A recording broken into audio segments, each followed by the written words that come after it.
dernier quart d'heure de Smart Bourse, chaque soir c'est le quart d'heure thématique. Le thème ce soir nous amène à nous focaliser sur le secteur des banques européennes et de l'investissement en actions bancaires en Europe. Et ce sont les équipes d'Axiom Alternative Investment qui sont avec nous, représentées par le cofondateur et directeur des investissements, David Benamou. Bonsoir David.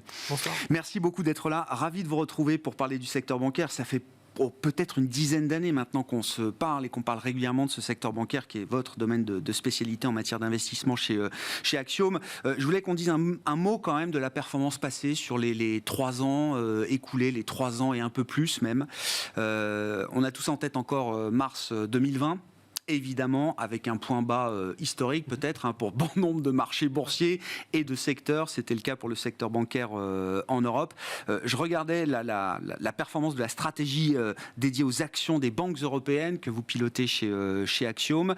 L'indice sectoriel de référence en Europe depuis le point bas de mars 2020 fait un plus 50%, très honorable. Vous faites 3 fois mieux. La stratégie permet de générer un alpha spectaculaire sur cette période d'un peu plus de 3 ans. Alors on ne se le cache pas, il y a eu des années difficiles d'investissement dans le secteur bancaire en Europe où le but était quand même plus de passer à travers les gouttes qu'autre chose. Mais je voulais bien qu'on se focalise quand même sur cette séquence et que vous nous expliquiez sur quoi s'appuie cette génération d'alpha en un peu plus de 3 ans maintenant. Ouais. Alors il y a 2 choses. Disons quand on prend le point de barre entre guillemets de mars 2020, on change de cycle de taux. On s'apprête à changer de cycle de taux. Et bon ça il fallait, disons qu'il fallait le comprendre. Et puis dans toute la période mars, il y a eu aussi des opportunités très intéressantes avec le dividende ban qui mettent en lumière en fait 2 choses en fait dans la manière qu'on a nous de gérer la stratégie action.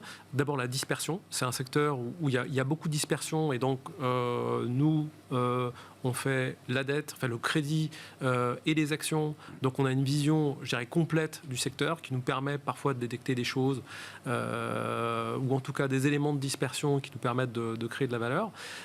Et puis, ensuite, plus largement, il y a le processus de gestion qui n'est pas du tout un processus classique au sens où on n'a pas des convictions long terme sur des banques, où on ne va pas se dire qu'on aime HSBC pendant 1 an et demi. Et, vous êtes amoureux d'aucune banque? D'aucune banque. On travaille trimestre par trimestre. Pour chaque banque, on suit les grandes métriques qui vont, on pense, faire bouger le consensus sur la banque en question, donc le PNL, les risques, le capital. Et puis, à partir de là, on prend une vue sur en fait, savoir si on pense que voilà, avec notre modèle de scoring, les inputs, si la banque va faire mieux que le consensus ou pas. Et on construit le portefeuille en fonction de ça, donc trimestre par trimestre, donc il y a un turnover ça tourne beaucoup, important. C'est ça, ouais, bien sûr. Voilà, c'est de la gestion active. C'est vraiment de la gestion active, voilà. Donc, ce qu'on décrit là, c'est aussi l'idée quand même que ce secteur en Europe, alors au-delà du facteur dispersion et de l'agilité que vous pouvez avoir en tant que stock picker dans ce secteur, il y a quand même l'idée que ce secteur qui n'a pas toujours bonne presse, qui a eu très mauvaise presse par le passé, il s'en sort mieux que ce qu'on imagine depuis 2 ou 3 ans maintenant, David. Il y a une dynamique de revenus qui est incroyable en fait au moment où on parle. Avec aujourd'hui des métriques de revenus, si on réfléchit, si on regarde le return on asset, qui est la métrique la plus simple à regarder, vraiment les revenus sur le total bilan, qui aujourd'hui sont revenus au niveau de la grande époque, c'est-à-dire 2006-2007, vraiment où on avait des records de revenus sur le secteur, avec des retours sur fonds propres qui à nouveau ont dépassé les 10%, etc., etc. Donc tout ça, on a eu toute la période post-Lehman a été effacée de ce point de vue-là. Elle a été effacée, c'est-à-dire qu'il y a eu toute une phase de reconstruction où les banques ont levé beaucoup de capital. Surtout, les banques européennes, en fait, pendant toute la période post-Lehman, n'ont pas bénéficié d'un cycle de taux favorable, contrairement aux banques américaines, parce que la Fed, en fait, a créé une courbe de taux beaucoup plus pentue et avec des taux qui étaient en territoire positif. Les banques européennes n'ont pas eu cette chance-là. Donc, elles ont dû se restructurer pour arriver à retrouver des sources de profitabilité. Donc, elles sont arrivées dans le cycle de taux favorable dans une situation fabuleuse. Ce qui fait que là aujourd'hui, alors c'est intéressant parce qu'on vient de passer les résultats du second trimestre. Oui, bien sûr. Voilà. Il y a des éléments tout frais encore là, effectivement, voilà, sur les performances opérationnelles sur le trimestre écoulé. Exactement. Ce qui est super intéressant parce qu'en plus tout le monde les analystes étaient inquiets, se disaient voilà, le deuxième trimestre ça va être un tournant, on va voir les marges d'intérêt qui vont commencer à baisser, où on sentira peut-être des faiblesses dans le discours des managements, où on va voir voilà, les coûts de risque monter, etc. Pas du tout. Deuxième trimestre, le résultat c'est que du coup le consensus sur 2023 augmente de 30%. Ce qui est quand même pas rien. On a post-résultat du T2, le consensus est ajusté à la hausse de 30%. Voilà. Donc on a le retour sur fonds propres qui était en dessous de 10% encore au Q4, qui a franchi les 10 et maintenant est au-dessus de 11. Les programmes de rachat d'actions qui continuent. Et on se retrouve aujourd'hui en fait avec un rendement sur le secteur bancaire sur 2023-2025 qui est de l'ordre de 15%.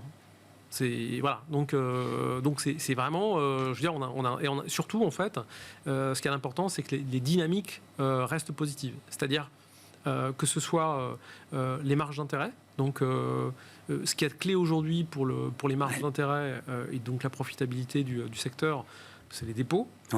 Donc ce que tout le monde craignait, c'est voilà, une baisse très forte en fait des volumes de dépôts. Contrairement aux États-Unis, en fait, les dépôts en Europe sont toujours en croissance. Voilà. L'autre élément clé, c'est la structure des dépôts et puis la rémunération. Bien sûr. Combien du taux BCE, voilà, n'est pas conservé par les banques. Et ça reste très bas. On est à ce qu'on appelle des déposits de bêta qui sont de l'ordre de 20% en fait aujourd'hui. Voilà, alors que ça c'est le taux de transmission du taux de dépôt de la BCE vers la rémunération de mes dépôts, c'est ça. C'est ça. Comment vous expliquez ce aussi faible, David ? Alors c'est tant mieux pour, comme vous dites, pour la marge nette d'intérêt, c'est parfait pour le business model bancaire, mais c'est vrai qu'on peut s'interroger quand même. Pourquoi c'est pas plus ? C'est très curieux. On n'a pas vraiment d'explication. Si on en cherche une, il y a toute la partie Covid où on a eu un énorme volume de dépôts qui donc il y a eu beaucoup d'argent injecté dans l'économie, donc qui a fait croître en fait les dépôts. Donc il y a beaucoup de dépôts, ce qui fait qu'il y a un stock qui est énorme, mais très difficile de comprendre pourquoi il n'y a pas autant de vélocité. C'est ça. On pense que le bêta va s'ajuster en fait graduellement, petit à petit, graduellement. Mais c'est vrai que ça fait beaucoup de temps. En même temps, en zone euro, les déposants étaient habitués à ne peut être rémunéré sur les comptes de dépôt, donc tout ce qui devait être placé l'est déjà. Il y a beaucoup d'inertie quand même. Voilà, donc il y a beaucoup d'inertie. Donc ça c'est un premier point qui est important. Et puis le deuxième point aussi qui est clé, qui a été scruté par les analystes, c'est évidemment les conséquences d'une éventuelle récession ou les débuts d'une potentielle récession. C'est ça le truc, c'est que même si on a tordu un peu le cou à l'idée de la récession là dans la partie précédente de l'émission, il y a des gens qui sont encore positifs sur l'idée que l'économie européenne ne va pas craquer comme ça du jour au lendemain, que ça peut encore tenir. Malgré tout, c'est un risque à prendre au sérieux, et j'allais dire historiquement, un investisseur il a du mal à se dire je vais aller dans le secteur bancaire au moment où le risque de récession est peut-être en train d'augmenter. Non, absolument. Et d'ailleurs, on le voit dans les valorisations, puisque on est à nouveau au plus bas sur le secteur. Donc, c'est grosso modo le secteur aujourd'hui, c'est à peu près 6 fois les résultats. Et on peut se dire, voilà... Donc les prix de marché ont été déconnectés finalement de la dynamique des résultats de ce point de vue-là. Totalement. Pour l'instant, alors il y a eu la performance du secteur depuis le début de l'année, je crois qu'on doit être aux alentours de 15-16% aujourd'hui. Donc voilà, mais en même temps, ça correspond à peu près au carré. Oui, c'est ça. Donc voilà. Mais effectivement, je dirais que ça prend vraiment pas en compte. Il n'y a pas de prime, quoi. Il n'y a pas de prime, du tout. Et il y a même en fait une décote, parce que 6 fois, bon, déjà juste pour mettre les choses en perspective, ça veut dire que les banques européennes se valorisent moins cher que les banques régionales américaines, qui sont au-devant de tout un tas de 6 mois après SVB. Voilà, donc, 6 mois après SVB. Donc c'est quand même surréaliste. Les banques les régionales, c'est au-dessus de 8 fois. Donc voilà. Mais il y a un autre élément aussi qui est troublant, c'est que si on se dit il y a une récession, et c'est pour ça que les banques européennes en fait sont valorisées aussi faiblement, on devrait retrouver ces éléments-là dans d'autres secteurs. Or, on a une décote par rapport aux autres secteurs aujourd'hui qui est de l'ordre de 50%. Donc, voilà, il y a une espèce d'élément... En relatif, le secteur bancaire se paye 50% moins cher que le reste du marché. Ce qui est le plus bas historique. Ah oui, d'accord. Donc, on n'est jamais allé jusque-là. Alors, pendant le Covid, on était à peu près au moment du dividend ban ou voilà, ce genre de circonstances. Donc, voilà. Donc c'est aujourd'hui, le secteur présente des caractéristiques factuelles simples. Il y a un carry qui est énorme.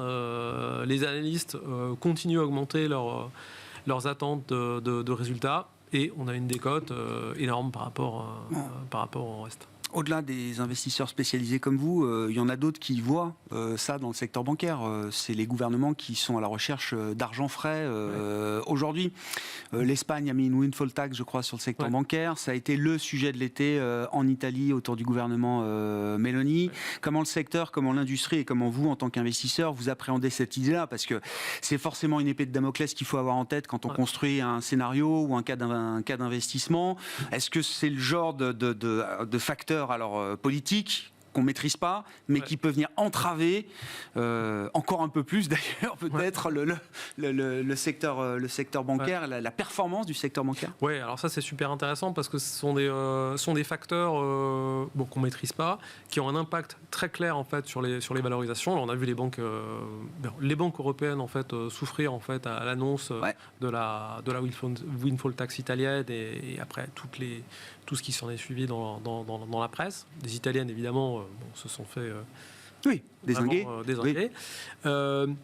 Mais d'un point de vue fondamental, en fait, on s'en fiche un peu. Il y a juste un petit élément intéressant qu'il faut avoir en tête. C'est les banques les plus taxées en Europe, c'est les banques anglaises, et c'est les banques qui ont le ROE le plus élevé. Donc, c'est un vieux sujet, la surtaxe en fait du secteur bancaire. Ils vivent avec, quoi. Voilà, ça n'a vraiment pas de cet été. Les banques vivent avec. Ouais. Ça a un impact en fait sur les valos. Dès qu'il y a une annonce, c'est un news flow négatif, donc ça met un coup au cours. Mais fondamentairement, ça ne change pas la trajectoire des résultats. Donc, on peut être les plus taxés au monde et avoir quand même le meilleur return on equity. Voilà, exactement. Donc c'est pas un drame, en soi. Mais bon, ça fait partie des facteurs qui mettent sous pression les cours. Mais après, quand on regarde dans le détail et quand on sait que c'est pas clé pour les résultats. Ça change pas la toile de fond, c'est pas un game changer, vous dites, pour la dynamique du secteur. Exactement. Il y a un autre élément aussi très intéressant, on parlait de la récession juste avant, c'est le coût du risque. Et aujourd'hui, est-ce que si on a une grosse récession, les banques européennes se retrouveraient dans une situation très compliquée? Alors, psychologiquement, les investisseurs, en tout cas les valorisations, décrivent ça. Mais en réalité, ce qu'on a oublié, c'est que les banques européennes, pendant le Covid, ont mis de côté des provisions de précaution. Elles sont pas été utilisées. Et le quantum représente à peu près, pas tout à fait, mais une récession normale. Donc, il y a tout un tas de choses. Et d'ailleurs, ce qui est très intéressant, c'est que c'est quelque chose qu'on voit très bien dans les stress tests 2023. Les hypothèses en termes de baisse de GDP sont à peu près le double des stress tests 2021, mais les pertes en crédit sont inférieures. C'est parce que il y a ces provisions qui sont encore là. Donc il y a plein de choses. Ça reste un secteur avec beaucoup de dispersion. Il y a plein de choses à faire. Il y a ces éléments psychologiques qui mettent la pression sur les cours, mais les fondamentaux sont super. Mais il y a un carry qui est très bon aujourd'hui. Merci beaucoup, David. Merci de venir nous éclairer régulièrement sur ce secteur et l'investissement dans le secteur bancaire à travers la dette, historiquement, à travers les actions également chez Axiom Alternative Investment. Vous êtes directeur des investissements et cofondateur d'Axiom. Merci d'avoir été avec nous dans ce quart d'heure thématique de Smart Bourse ce soir. Merci.